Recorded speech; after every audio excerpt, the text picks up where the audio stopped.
Olá, antes de começar, quero apenas dizer, se você está ouvindo e já perdeu tudo por causa das pessoas em quem mais confiava, então, talvez minha história pareça um pouco familiar.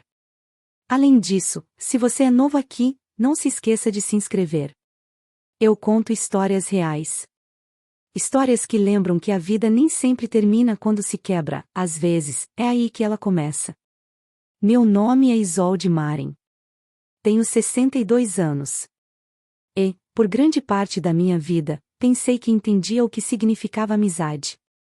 Acontece que, eu não entendia. Cresci no norte da Dinamarca, em uma cidade costeira tranquila onde as pessoas sorriam umas para as outras e acenavam por cima das cercas. Eu acreditava que esse tipo de calor durava para sempre. Mas a questão da confiança é que, você só percebe o quão frágil ela é depois que se despedaça. Quando eu tinha 30 e poucos anos, construí algo especial. Uma pequena empresa de design chamada Nordic Light. Comecei na mesa da minha cozinha com nada além de um laptop, café e sonhos que não cabiam naquela casinha. Ao longo dos anos, ela cresceu, clientes da França, Alemanha, até dos Estados Unidos. Aos 45 anos, tínhamos um escritório em Copenhague, 20 funcionários e dinheiro suficiente para finalmente respirar. Mas então vieram as pessoas que eu achava que eram meus amigos, Érica, Jonas e Leia. Nos conhecemos em uma conferência de negócios em Oslo. Eles eram jovens, inteligentes, magnéticos, exatamente o tipo de energia que eu achava que minha empresa precisava.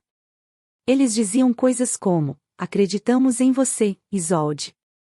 Queremos te ajudar a crescer globalmente.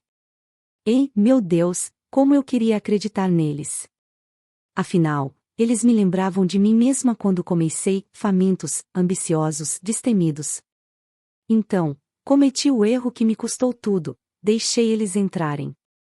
Nos tornamos parceiros. Não legalmente no início, apenas um acordo de aperto de mãos. Esse foi meu segundo erro. Em poucos meses, eles tinham acesso a tudo, clientes, contratos e as finanças da empresa. Não notei as mudanças no começo. Coisas pequenas. Faturas desaparecidas. Projetos redirecionados. E-mails nos quais eu não era copiada. Eles me diziam para não me preocupar. Estamos apenas organizando as coisas, Isolde, disse Leia, com a voz suave e reconfortante. Eu queria acreditar nela. Mas então, numa manhã, meu contador ligou. O tom dele era hesitante, do tipo que as pessoas usam antes de entregarem uma tempestade. Ele disse: Isolde, há saques na conta da sua empresa, grandes saques. €500.000, sumidos. Minhas mãos gelaram. Lembro-me de estar sentada naquele escritório, cercada por plantas que cuidei por anos, olhando para as paredes como se elas fossem começar a falar. Quando os confrontei, eles não negaram. Érica apenas sorriu, aquele sorrisinho cruel que ainda me assombra, e disse: não é roubo, Isolde. Você nos deu acesso. Você confiou em nós. Jonas acrescentou: talvez seja a hora de a empresa ter uma direção mais jovem. Direção mais jovem. Essas palavras quebraram algo dentro de mim. Eles me expulsaram do meu próprio negócio, usando meus próprios contratos e assinaturas contra mim. Fiquei sem nada, sem empresa, sem dinheiro, sem nome. Até os funcionários que eu havia orientado se afastaram, com medo de serem associados à mulher que perdeu o controle. Passei a década seguinte sobrevivendo, não vivendo. Trabalhei em um pequeno café à beira-mar, lavando xícaras e limpando mesas. As pessoas lá não sabiam quem eu tinha sido, e essa anonimidade doía no começo. Mas, aos poucos, tornou-se minha paz. Ainda assim, toda manhã, quando passava pelo reflexo na janela do café, eu via ela, a mulher que um dia possuiu algo lindo, agora apenas um fantasma servindo café. E eu sussurrava: você confiou nas pessoas erradas. Mas a vida tem um jeito estranho de dar voltas. Numa noite fria, 10 anos depois, eu estava fechando o café quando um homem entrou. Ele parecia exausto, mas familiar. Demorei um momento para reconhecê-lo, Jonas. Sim, O mesmo Jonas que um dia sorriu enquanto destruía minha vida. Ele não me reconheceu de imediato. Meu cabelo agora estava grisalho, meu rosto mais velho, mas meus olhos, eles lembravam. Ele pediu um café, sentou-se perto da janela e falou com alguém ao telefone. Eu não queria ouvir, mas quando você foi traído, a curiosidade se torna um hábito que você não consegue matar. Ele estava discutindo sobre dinheiro. Ouvi ele dizer algo como: se o investidor desistir, estamos acabados. Acabados. A palavra ecoou em mim como uma faísca. Quando ele foi embora, esqueceu uma pasta na mesa, grossa, com contratos e um pendrive dentro. Por um momento, pensei em devolvê-la. Então me lembrei do sorriso de Érica. Da voz de Leia. Da conta bancária vazia. Não devolvi. Naquela noite, pela primeira vez em anos, senti aquele velho fogo novamente, o que construiu a Nordic Light. O que eles tentaram apagar. Abri a pasta. Dentro havia demonstrativos financeiros, e-mails e planos da empresa. A empresa deles, descobri, estava desmoronando. Investidores estavam se afastando, e o governo investigava uma possível fraude fiscal. Karma, sussurrei. Mas o karma, percebi, às vezes precisa de uma pequena ajuda. Passei noites lendo cada arquivo, cada documento. Eles roubaram minhas ideias naquela época, mas não roubaram minha inteligência. E, de repente, vi uma oportunidade. O maior investidor deles, uma empresa francesa, havia sido prometido uma tecnologia que nunca existiu. Eu podia provar isso. Eu podia expô-los. Mas, mais importante, eu podia recuperar o que era meu. Não era mais sobre dinheiro. Era sobre a verdade. Por semanas, planejei silenciosamente. Criei uma identidade falsa por e-mail, Sophie Lemaire, uma suposta consultora francesa. Entrei em contato com os investidores, enviei as provas de manipulação daqueles arquivos. Contei a eles como Érica e Jonas construíram seu império com mentiras, e como tudo começou com uma empresa roubada, a minha. Não demorou muito. Em um mês, a notícia se espalhou como fogo. Empresa escandinava acusada de fraude e má administração. Os ativos deles foram congelados. Os rostos deles estavam por toda parte. E eu? Observava tudo do meu pequeno apartamento, segurando uma xícara de chá, sem sentir nada, nem alegria, nem alívio. Apenas silêncio. Então veio um e-mail, de Leia. Ela escreveu: Isolde, foi você? Eu não respondi. Mas o tremor em suas palavras me disse que ela já sabia. Quando o e-mail de Leia chegou, eu o encarei por quase uma hora. Reli as suas palavras repetidamente: Isolde, foi você? Meus dedos pairaram sobre o teclado, tremendo levemente. Eu poderia ter respondido com uma palavra, sim. Mas, em vez disso, fechei o laptop. Algumas verdades não precisam ser ditas em voz alta. Elas só precisam existir. Nas semanas seguintes, tentei voltar à minha vida tranquila. O café, o pequeno apartamento, a mesma rota pelo porto todas as manhãs. Mas algo dentro de mim havia mudado. A paz que eu achava que tinha encontrado agora parecia vazia. A vingança preencheu o vazio, mas apenas por um momento. Agora, o silêncio era mais alto do que nunca. Comecei a sonhar com o passado novamente. O velho escritório. As risadas que ecoavam pelas paredes de vidro. O jeito que Leia me trazia café todas as manhãs e me chamava de mentora. Via essas memórias em fragmentos, flashes de calor antes da traição. E toda vez que acordava, me perguntava se eu havia me tornado exatamente aquilo que um dia desprezei. 2 meses após o escândalo estourar, as notícias relataram que a Nordic Nova, a empresa que eles construíram sobre minhas cinzas, havia declarado falência. Jonas fugiu para a Espanha, Érica estava sob investigação e Leia havia desaparecido. Alguns diziam que ela estava internada após um colapso. Eu queria sentir satisfação. Mas o que senti foi algo diferente, algo mais quieto, mais afiado. Culpa. Numa noite, enquanto o céu ficava da cor de ferrugem e as gaivotas gritavam sobre as docas, caminhei para casa e encontrei um envelope colado na minha porta. Sem endereço, sem nome, apenas, para você. Dentro, havia uma única fotografia. Era do antigo time, tirada anos atrás em um retiro da empresa. Estávamos sorrindo, braços em volta uns dos outros, o sol em nossos rostos. No verso, na letra de Leia, estava escrito: nunca deveria ter sido assim. Meus joelhos fraquejaram. Sentei-me no degrau, segurando a foto até as bordas dobrarem. Pela primeira vez desde que tudo começou, lágrimas vieram. Não de dor. Nem mesmo de culpa. Mas do peso insuportável de saber que ninguém realmente vence quando a confiança morre. Ainda assim, uma parte de mim não estava pronta para parar. Queria respostas. Fechamento. Talvez até perdão, não deles, mas de mim mesma. Então, decidi encontrá-la. Após algumas pesquisas, descobri que Leia estava em um pequeno centro de reabilitação nos arredores de Gotemburgo. Álcool, depressão, ansiedade, os artigos diziam que sua mente colapsara sob pressão. Disse a mim mesma que só queria conversar.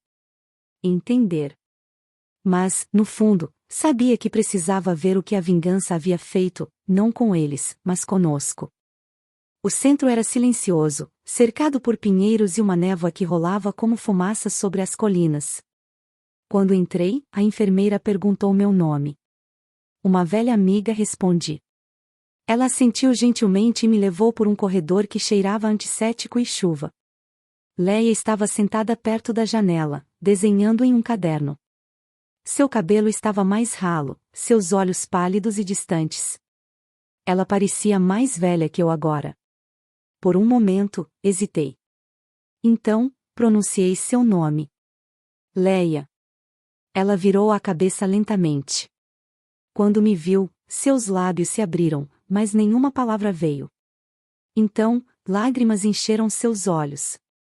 Isolde, ela sussurrou, pensei que você tinha ido embora. Eu fui, disse suavemente. Por um longo tempo. Ela tentou se levantar, mas tropeçou. Segurei sua mão, fria, trêmula, quase sem peso. Eu não sabia como pará-los, ela disse. Jonas e Érica, eles queriam tudo. Tentei te avisar, mas... Sua voz falhou. Eu sei, disse. Mas você não avisou. O silêncio preencheu a sala. Apenas a chuva contra a janela falava por nós. Então, ela me olhou, realmente me olhou, e disse algo para o qual eu não estava preparada. Foi você? Os e-mails. As provas? Eu poderia ter mentido. Poderia ter dito que não tinha nada a ver com isso. Mas não fiz isso. Sim, disse. Fui eu. Ela fechou os olhos. Uma lágrima escorreu por sua bochecha. Por um tempo, esperei que não fosse. Queria acreditar que outra pessoa tinha feito isso, que você era melhor que nós. Queria dizer a ela que eu era. Mas a verdade ficou presa na minha garganta. Porque talvez eu não fosse. Conversamos por uma hora, sobre o passado, a empresa, as pessoas que perdemos. Ela disse que Érica havia desaparecido em algum lugar no sul da Europa, vivendo sob outro nome. Jonas estava enfrentando um julgamento por fraude. Ele sempre achou que poderia enganar o mundo, ela disse baixinho. Quando saí, ela pressionou a foto na minha mão novamente. Fique com ela, sussurrou. É tudo o que resta. No trem de volta para casa, olhei pela janela, vendo florestas se transformarem em escuridão. Percebi que a vingança não termina quando o inimigo cai, ela persiste. Ela se agarra a você, remodelando quem você é até que você não consiga lembrar quem costumava ser. Naquela noite, não consegui dormir. O apartamento parecia pequeno demais, o silêncio pesado demais. Servi-me uma taça de vinho e abri meu laptop. Pela primeira vez em meses, pesquisei meu próprio nome, Isolde Maren. Lá estava, manchetes antigas, entrevistas, fotos de uma mulher que parecia confiante e viva. Inovadora do ano. Visionária criativa da Dinamarca. E então os artigos que seguiram a queda, CEO expulsa em escândalo financeiro. Mas, abaixo de todas essas manchetes, na seção de comentários de um artigo de 10 anos atrás, encontrei algo inesperado. Uma mensagem postada por alguém com o nome LM. Dizia: se você algum dia ler isso, me desculpe. Queria ter sido corajosa o suficiente para ficar ao seu lado. Você merecia mais. Leia. Fechei o laptop e fiquei lá por um longo tempo. A noite lá fora estava calma. Em algum lugar ao longe, um sino de igreja tocou meia-noite. Pela primeira vez, entendi algo: minha vingança não foi justiça, foi apenas outro tipo de perda. Na manhã seguinte, fui ao café cedo. A dona, Marta, me olhou com curiosidade. Você parece diferente hoje, ela disse. Talvez eu esteja, respondi. Entre os clientes, comecei a escrever. Não e-mails. Não relatórios. Apenas palavras. Minha história. Tudo, do primeiro aperto de mãos à queda final. Não sabia por quê, mas sentia que alguém precisava ouvir. Talvez para entender. Talvez para se perdoar algum dia. Semanas passaram. Escrever tornou-se meu novo ritual. Cada frase arrancava uma camada de amargura. Cada parágrafo me lembrava que a dor pode construir muros ou pontes. Então, numa noite, enquanto o céu ficava dourado, Marta se aproximou com o celular. Isolde, ela disse, tem alguém lá fora perguntando por você. Saí e congelei. Era Érica. Ela não se parecia em nada com a mulher que eu lembrava. Suas roupas eram simples, seu rosto abatido e cansado, seu cabelo outrora perfeito agora com mechas grisalhas. Ela sorriu fracamente. Você parece bem, disse. Não posso dizer o mesmo de você. Ela riu suavemente, um som cheio de exaustão. Justo. Suponho que mereci isso. O que você quer, Érica? Ela hesitou, olhando para as mãos. Fechamento, talvez. Ou perdão. Não sei qual dos dois. Cruzei os braços. Depois de tudo o que você tirou? Ela olhou para cima, os olhos brilhando. Não começamos querendo te destruir, Isolde. Você era tudo o que queríamos ser. Pensamos que, se construíssemos algo maior, mais rápido, talvez você nos visse como iguais. Mas então a ganância entrou no caminho. Olhei para ela. Parte de mim queria gritar, dizer como sua ambição esmagou tudo o que eu amava. Mas outra parte, a que viveu com o silêncio por 10 anos, apenas se sentia cansada. Você já pensou no que isso me custou? Perguntei. Todo dia, ela disse baixinho. E agora está custando a mim também. Perdi minha família. Meus amigos. Meu nome. Só queria que você soubesse que sinto muito. Sua voz falhou na última palavra. Por um longo momento, ficamos ali na luz que desvanecia, duas mulheres, unidas pela traição e anos de arrependimento. Finalmente, disse, desculpas não mudam o que aconteceu. Eu sei, ela sussurrou. Mas talvez seja um começo. Então ela se virou e foi embora, me deixando sozinha com o som do mar e o leve cheiro de chuva. Naquela noite, terminei de escrever minha história. A última linha foi simples. Eles roubaram minha empresa, meu dinheiro e uma década da minha vida. Mas, no final, recuperei algo que nenhum deles jamais entendeu, minha voz. Não publiquei imediatamente. Não tinha certeza se algum dia faria isso. Mas, pela primeira vez em anos, me senti mais leve. Talvez o perdão não seja sobre deixá-los ir. Talvez seja sobre se libertar. Na manhã seguinte, enquanto a luz do sol entrava pela janela, preparei uma xícara de café fresco e olhei para o porto. Gaivotas circulavam preguiçosamente no céu, e o mundo, em seu jeito silencioso, continuava girando.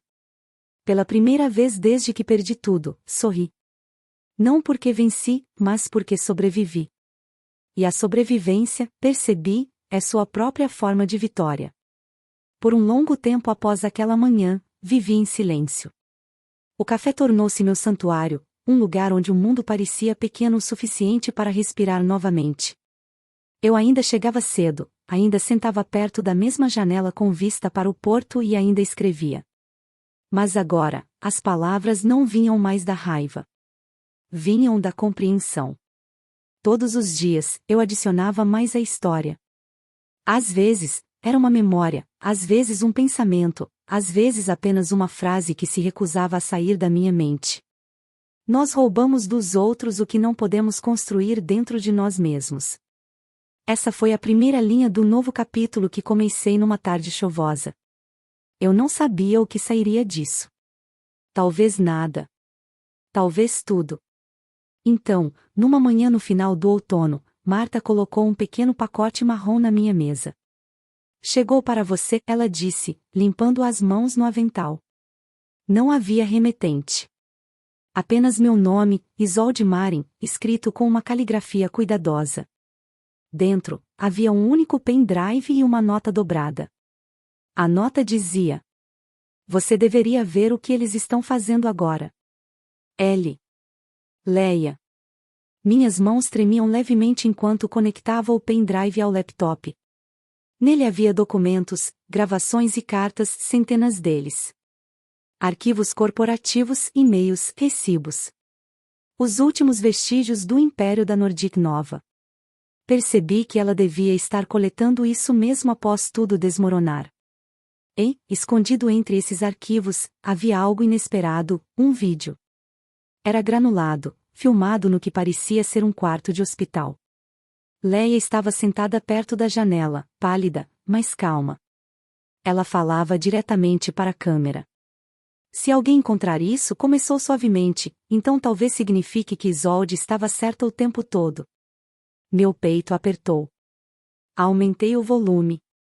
Nós construímos algo com mentiras, ela continuou. Chamamos de progresso, mas era ganância. E dizíamos a nós mesmos que ela, Isolde, estava no caminho. Mas a verdade é que ela foi a única que viu a tempestade chegando.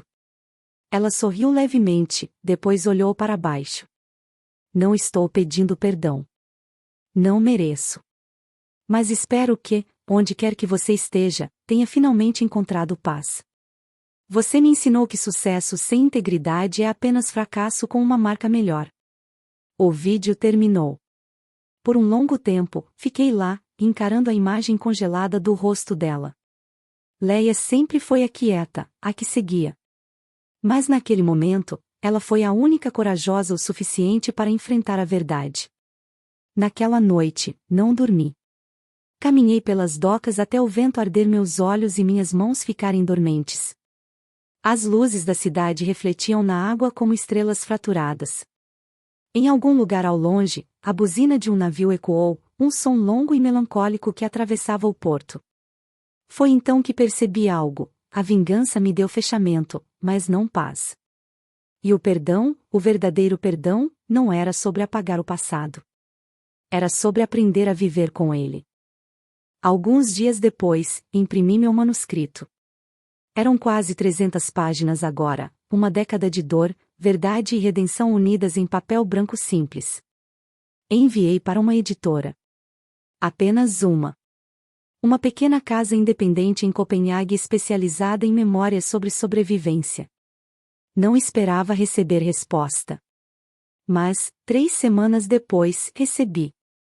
A editora, uma mulher chamada Helena, escreveu: Sua história não é sobre vingança, Isolde. É sobre o que vem depois. É crua, honesta, e as pessoas precisam ouvi-la. Ficaremos honrados em publicá-la. Quando li aquelas palavras, não chorei. Apenas sorri, o tipo de sorriso silencioso e privado que vem quando a vida finalmente começa a fazer sentido novamente.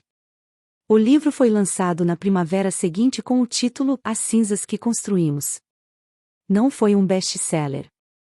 Não fez manchetes. Mas encontrou leitores, pessoas que se viram na história. Pessoas que foram traídas, quebradas, silenciadas. Elas enviaram cartas, e-mails, até bilhetes escritos à mão de toda a Europa.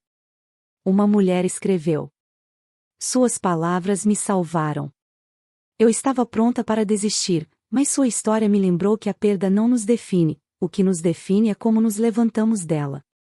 Outra disse: Li seu livro em uma noite. Perdoei meu irmão após 10 anos. Obrigada. Nunca respondi a todos.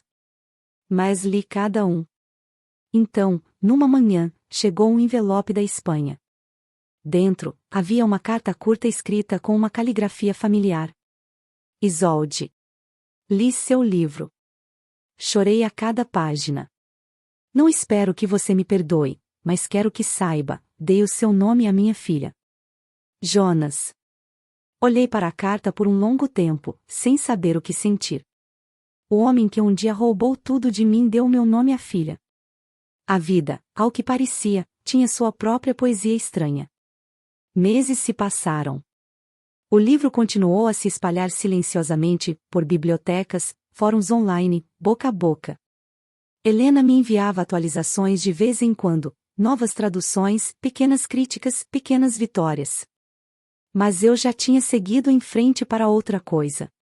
Comecei a ensinar. Um centro comunitário perto do porto oferecia um programa para jovens empreendedores, em sua maioria, mulheres com sonhos maiores que sua confiança. Me voluntariei para dar oficinas sobre ética, criatividade e resiliência. No primeiro dia que entrei naquela sala, vi 20 pares de olhos me encarando, cheios de esperança. E, pela primeira vez em anos, senti-me eu mesma novamente. Uma aluna, uma garota tímida chamada Freja, ficou após a aula numa noite. Ela segurava uma cópia gasta do meu livro nas mãos. Queria dizer obrigada, murmurou. Por causa da sua história, comecei meu próprio negócio. E prometi a mim mesma que nunca perderia minha alma correndo atrás do sucesso. Sorri e toquei seu ombro gentilmente. Isso é todo o sucesso que você vai precisar. Conforme os meses passavam, a vida tornou-se simples novamente. Sem manchetes. Sem vingança. Apenas manhãs cheias de ar salgado e risadas, e noites gastas escrevendo cartas que nunca enviei. Mas às vezes, em noites tranquilas quando o vento uivava pelas ruas estreitas, eu ainda pensava em Leia. Alguns meses após o lançamento do livro, recebi uma última mensagem dela.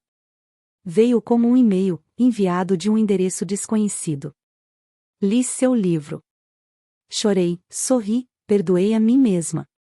Obrigada por me dar um caminho de volta para quem eu era. Leia. Respondi com apenas 2 palavras, eu também. Depois disso, os e-mails pararam. Ouvi dizer que ela se mudou para uma pequena vila no norte da Suécia, onde pintava paisagens e vivia tranquilamente perto de um lago. Nunca mais a vi. Anos se passaram. As estações se misturaram. Meu cabelo ficou prateado, minhas mãos marcadas pelo tempo. Mas o porto fora da minha janela permanecia o mesmo, os barcos, as gaivotas, a maré interminável. Então, numa noite de verão, Marta fechou o café cedo e insistiu que eu a acompanhasse no cais. Venha, ela disse, está bonito demais para passar sozinha. O céu estava em chamas com tons de laranja e rosa, o mar brilhando como vidro. Sentamos lado a lado, com os pés balançando acima da água. Você já pensa no passado? Ela perguntou. Todo dia, respondi. Mas não do mesmo jeito que antes. O que quer dizer? Sorri levemente. Eu costumava vê-lo como algo roubado. Agora vejo como algo que me ensinou. Ela assentiu, olhando para o horizonte. Você mudou, Isolde. Eu tinha que mudar, sussurrei. Senão, o passado teria me mantido prisioneira. Observamos o sol afundar abaixo da linha do mar, e naquele momento, senti algo que não sentia há décadas, contentamento. Não o tipo frágil que depende de sucesso ou justiça, mas o tipo sólido e fundamentado que vem quando você finalmente faz as pazes consigo mesmo. Mais tarde naquela noite, de volta ao meu apartamento, acendi uma única vela perto da janela. A chama tremeluzia suavemente na brisa.